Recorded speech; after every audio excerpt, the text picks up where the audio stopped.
alcoholism and substance abuse in America. Don't even get me started on being a parent in America when it comes to the safety.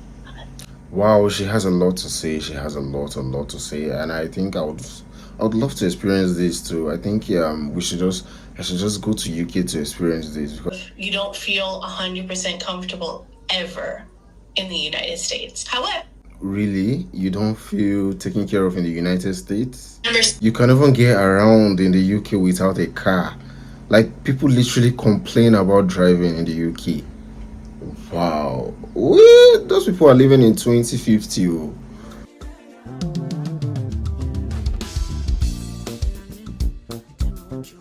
Hello guys, welcome back to this channel. And if this is your first time stopping by, you so welcome. Please do not forget to subscribe, like, share, and give me your own thoughts on what you think about this video. So we'll be checking out the 10 things Americans don't understand about the UK. So let's just dive into this video right now. Alright guys, there's a video playing on your screen right now. Let's just check it out. Let's know the 10 things Americans don't understand about UK. Today I want to talk about 10 shocking realizations that Americans have after living in the UK. Number one, life isn't all about what you do for a living. For those of you who don't know, in America, what you do for a living is a big part of your core identity. Wow. Not just because it's what you do for work and is what you've spent a lot of time and in many cases a lot of money in order to get that position, but also it's one of the first things people ask you when they meet you for the first time. Yeah. If you meet someone in a bar or something like that, and one of the first things they would be like is, oh, what do you do for a living? It's very common. It's not unheard of at all in America for that to be one of the things people are most interested in about you. It's just something that's part of the culture in America that I never even realized was not normal until I moved to the UK. It's not like they don't, but it's definitely not one of the first things they ask you when they meet you. It's just not something that people have such a very tight tie to as either. It's not their whole identity. The work-life balance here in the UK is just structured so differently that nothing is really a core identity of who you are other than you. Life is definitely not about work. It's more about what you do outside of work. A lot of people tell me this all the time, that Americans live to work and people from the UK work to live. Whoa. Pretty much says it all. Number two, safety just hits a little bit differently here. I have never felt so safe in my life. Now, there's a heavy gun culture in America. The police are some of the most armed people I've ever seen other than military. People hunt for sport, and I've even seen people openly carry them on their hip. Wow. Like it's the Old West. I'm serious. Even if you take the guns away from that whole situation, the police training is not necessarily focused on avoiding and non-escalating situations. Plus, they don't have as many cameras. Then you factor in things like there's tons of animals that can kill you in America or hurt you or at least get you very ill. And there's lots of alcoholism and substance abuse in America. Don't even get me started on being a parent in America when it comes to the safety issues as well. You just don't feel taken care of. You don't feel 100% comfortable ever in the United States. However, Really, you don't feel taken care of in the United States? Wow. Okay, let me keep on. Let's just dive back to hear more. here in the UK, I feel much more relaxed about my safety and more importantly, about the safety of my child. There's cameras everywhere. The police do not carry armed weapons. I think there's a specialized division that might for certain cases, but it's definitely not like you're not going to get pulled over by a policeman in the UK and have to worry about them having a weapon on them. There's a real focus on having a community that looks out for each other. If someone starts something on the street and it is unwarranted, it's unnecessary, or out of hand, locals will step in and try to mitigate the situation before even getting the police involved. That's nice. In America, it's a very hands-off approach because you don't know if you get involved in an altercation, if you're going to get hurt, if you're going to get shot, if you're going to get caught up in the crime. Americans are just more reluctant to participate in any kind of, civil despairing of any altercation. Another thing that I realized when I moved to the UK is that being healthy doesn't have to be expensive. Really? The grocery prices here in the UK are shockingly cheap compared to what we have in the United States. Now, there is a cost of living crisis here in the UK, but compared to what we pay for in America, it's insane. For as an example, lettuce that I've paid for $2 or $3 for a head of lettuce in America, and I've paid like 80p here. Wow. Everything that's healthy in America seems to be so much more expensive, and anything that is processed and full of sodium and sugar tends to be a lot cheaper and more accessible. Complete opposite here in the UK. I'm usually pleasantly surprised even now when I go to the grocery store how inexpensive things can actually be.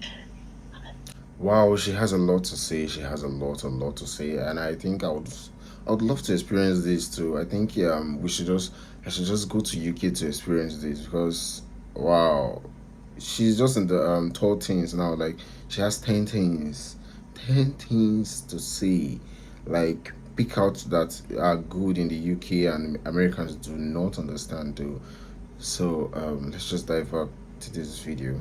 The next shocking thing, food has really good natural flavor and can also be extremely satisfying. Wow. In America, as I said in the previous segment, there's lots of sodium, there's lots of sugars pumped into things, there's lots of preservatives, there's lots of chemicals to make things last longer, to have a longer shelf date, and you're always on the go. So either you're grabbing something to eat from a restaurant or fast food, or you're, trying to have a quick meal, and so you're just heating something up in the microwave. Of course, people do cook from scratch and do cook with, natural organic stuff, but like I said in the previous segment, it's a lot more expensive. So the average person, if you're trying to cut costs, especially in the economy that we're in right now across the globe, you're going to go for what's cheap and how you can feed your family. And in most cases, that's not very healthy. It doesn't even really taste that good. You don't realize it doesn't taste that good until you go somewhere and they make it fresh, or you can actually have more natural ingredients in it. And then you realize I don't need a whole lot of that sugar and salt and chemical to feel satisfied. This small portion of an average meal is enough.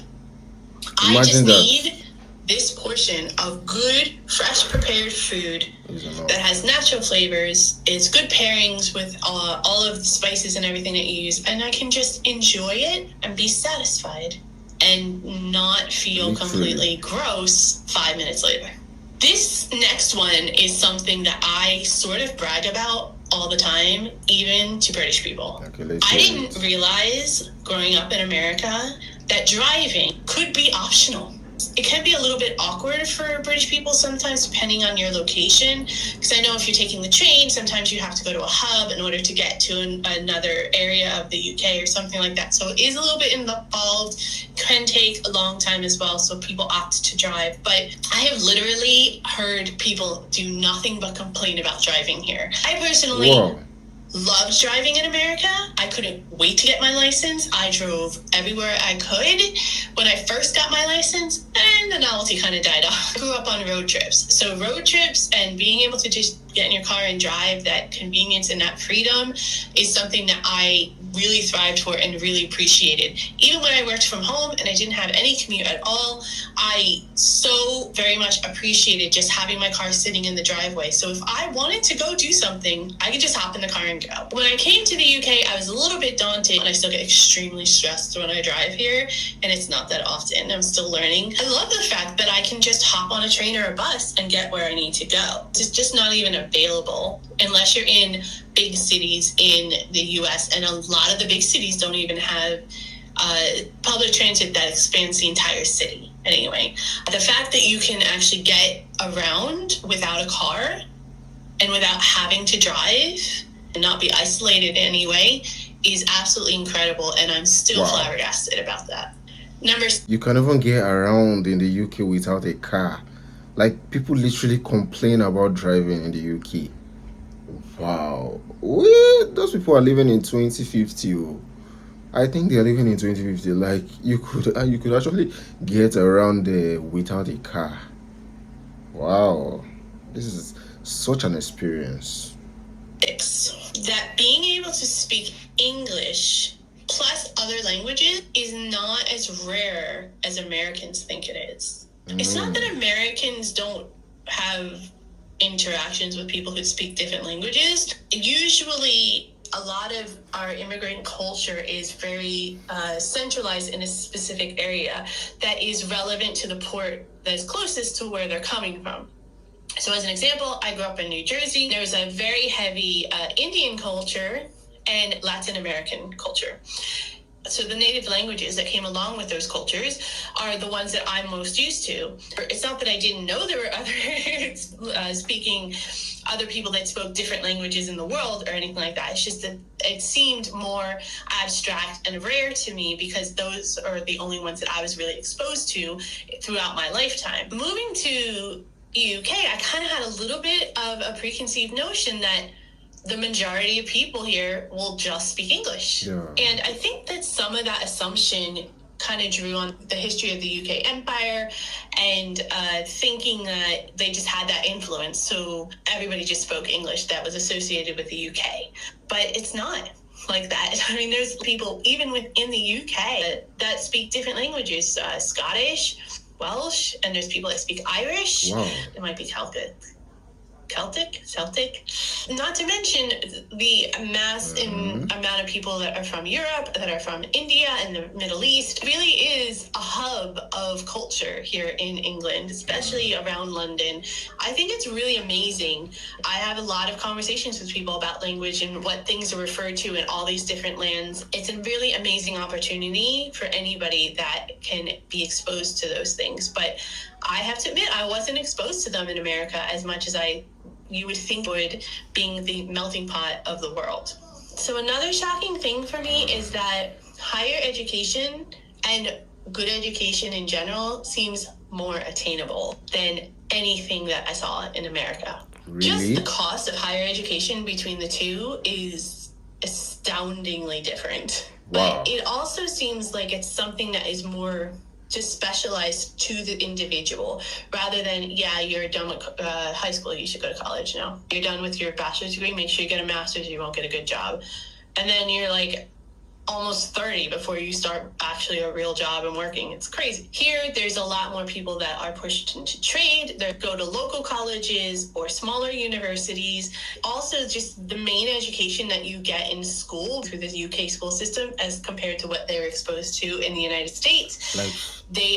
Like she's really sounding, she has a lot in her mind to say, and which she's saying now, and I think people needs to experience this too. Like if it's possible, moving to the UK to go experience this.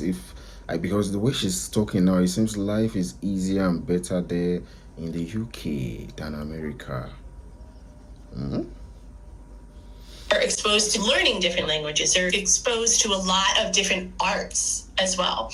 A better understanding of world history and a more accurate depiction of world history and current events, not to mention of how to read, how to write. Education in the UK just seems to be something that is more applicable to everyone and that it's a more level playing field than it is in America, and I love that. Number 8, living a slow and steady lifestyle works. Again, I say this all the time, but America is such an on-the-go culture. We don't stop, as if a minute of rest or breathing is wasted. Here in the UK, it's just such a slower pace. Oh, wow. It's not like people aren't ambitious. It's not like people aren't, really focused and hustle. That culture is still here. But they understand that it isn't the only thing in your world. There's so much more to do. And there's a huge focus on family and personal relationships here as well. There's so much more balance in life here, and it makes you want to slow down. It makes you want to really take in the moment and really take advantage of all of the extra time that you have and fill it with things that are actually pleasing and making you feel good about yourself. And I didn't ever think that was possible. I really thought the go, go, go culture in the United States was the only way to achieve and the only way to get ahead or even survive. I'm still shocked that I feel even more fulfilled here at a slower and steadier pace, that I feel so much better about my life and my relationships than I ever did when I was in the United States. Number 9, having an actual community can be a benefit. So individualistic in America, we are so focused on ourselves. The community doesn't gel together. It's not that we have no sense of community, it's just that we are definitely going to do for ourselves first. Whereas here, it's a natural thing to make sure the community is okay. They want to keep everything at a pace. They want to keep everything at a certain level where it's enjoyable for the masses. And it's not about each individual having their moment. It is about the community, and it's about everyone having a safe environment in order for people to thrive and people to enjoy. And I love that. The last thing that was a shocking realization that I had as an American living here in the UK, the realization of what life living in the United States really was. There's a lot of things that I was down on in America on this list. And I have to admit, I am really enjoying living here in the UK. So my bias is very evident. There were good things about living in America. You also have to realize the things that are bad and the things that the United States thinks they're doing well, that they're not, or they think they're better at, that they're not. And also come to terms with the fact that you have all of these preconceived notions and all these biases and all of these influences that push your point of view in a certain way that probably isn't true. That was a realization that I had to come to, that it was really hard for me. It almost felt like I was breaking up with someone I really loved.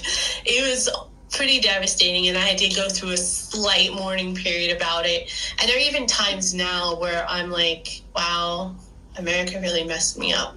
Whoa. But overall, it's just a learning curve like anything else. You do not know what you have or don't have until you expand your horizons and try something different. I'm very grateful to have the opportunity to find out what it's like to live in a different country. It doesn't mean that I hate my home or how I grew up, but I am very, very aware of the good and bad about America and America. That realization was probably one of the hardest things that I had to come to terms with during this move and this journey.